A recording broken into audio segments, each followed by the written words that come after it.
Chioma adjusted the tight wrapper around her waist and balanced the steaming plate of egusi soup in her trembling hands.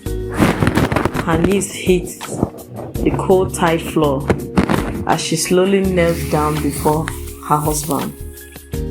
Kelechi, who was lounging on the sofa, legs crossed, phone in one hand, TV remote in the other. "Your food is ready," she said, her voice tired and faint. Kelechi didn't even glance her way. His eyes were fixed on the television where two football teams battled for victory. As Chioma leaned forward to set the plate on the stool in front of him, a sudden pain shot through her side. She lost balance for a second, and a little soup spilled on her wrapper. Kelechi finally looked at her, frowning. "We are getting careless these days," he said sharply. She winced. The pain was real this time, not just from the cramp, but from his words. "I had a cramp," she managed, trying to straighten up. "Then maybe eat first and serve me later," he said dismissively. "After all, now you say you won't get belly." She didn't respond. She just stood up slowly, painfully, and shuffled into the kitchen to sit on the nearest stool. She placed a hand over her swollen belly and took a deep breath, trying to calm the pulsing in her lower back. She was 5 months pregnant, tired, swollen, and utterly alone. It wasn't like she hadn't tried to speak up before. Last week, she told Kelechi how her legs had started swelling by evening, how she struggled to bend over the bathtub to wash clothes, and how she could barely sleep with the backaches that tortured her every night. Kelechi's response: "Pregnancy is not sickness. My mother gave birth to 7 of us and still cooked every day, washed clothes, swept, even pounded yam." He always mentioned his mother and his sisters like they were yardstick, like Chioma was falling some secret test of womanhood. She remembered that phone call with her mother in Enugu 2 nights ago. "Mommy, I'm okay," she had lied. "Kelechi is treating me well. He's trying." But it was all pretense. Kelechi wasn't trying. Kelechi wasn't even present.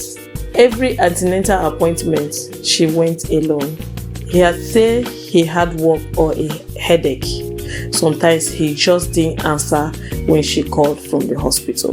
And when the doctor warned her about the light spotting and dizzy spills, Kelechi said, "Rest now. After the baby, you will bounce back." Simple. But bounce back to what? To serving food on her knees? To being compared to women who had their own mothers, aunties, and village full of helpers. Here abroad, it was just Chioma. No help, no visitors, no one to say, "Let me assist."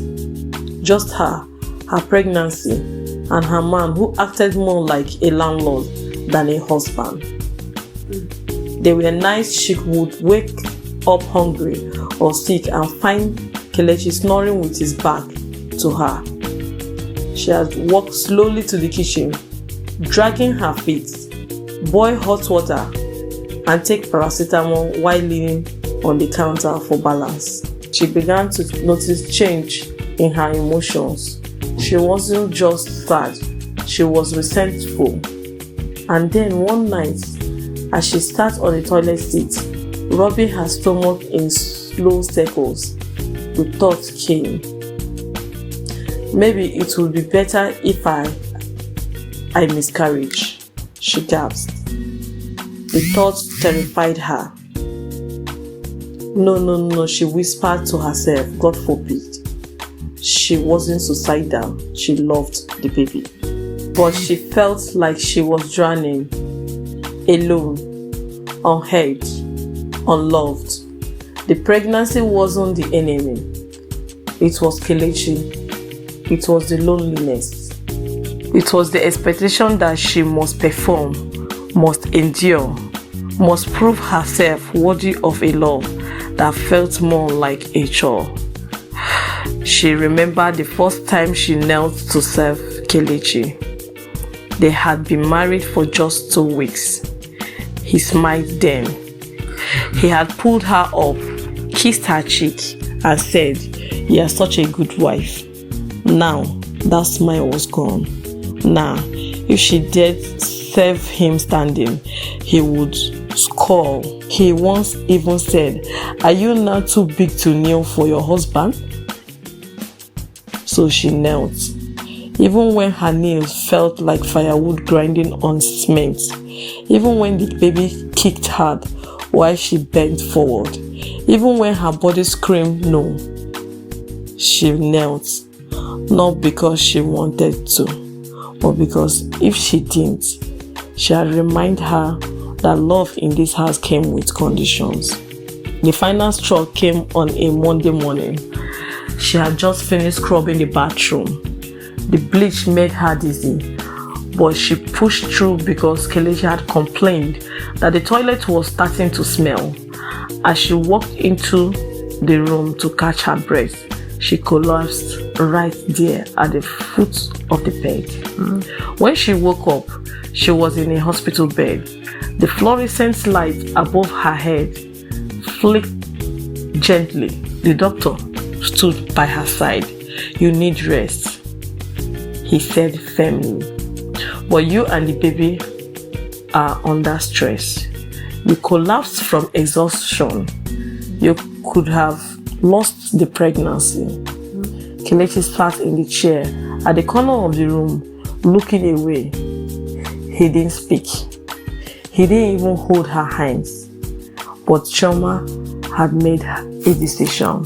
When she got home, she didn't kneel. She served the food standing. She didn't apologize.